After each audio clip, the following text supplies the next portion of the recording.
is Holly Richmond. I'm here at Main Beach on the Gold Coast. This morning we've had a humpback whale caught in the Main Beach shark net here.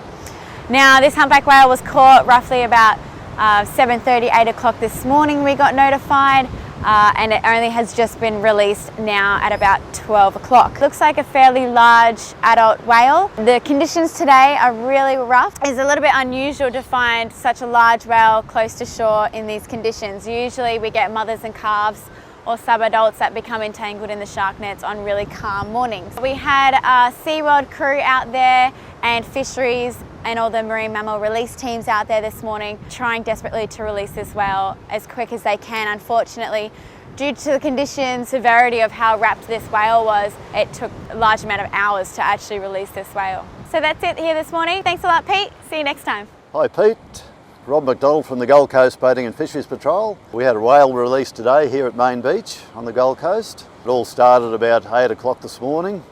I actually saw the whale when I was walking to work. Saw a lot of splashing in the shark nets. I then called some of the officers up. They came in to have a look. We confirmed there was a humpback whale caught in the Main Beach shark net. We then gathered all our equipment, came to do a beach launch, launched at the beach.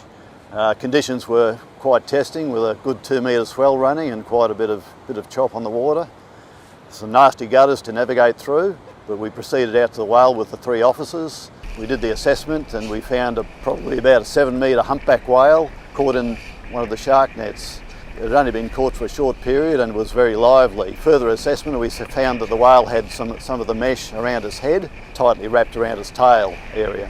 We then snooted or snotted the rest of the net, which is a process we do by lifting the remaining net where it's untangled, and we zip tie them at the surface. So when we do the release, we certainly don't want the whale swimming back into the net and starting all over again. After we snotted the net, we looked more closely at the whale and found that it was best to cut from the head, release the head first, and then we work on the tail last. And the main reason is if you release the tail too early, the tail is a weapon. It can move it quite quickly and very forcibly up and down and to the side and could pose a risk to our officers' safety.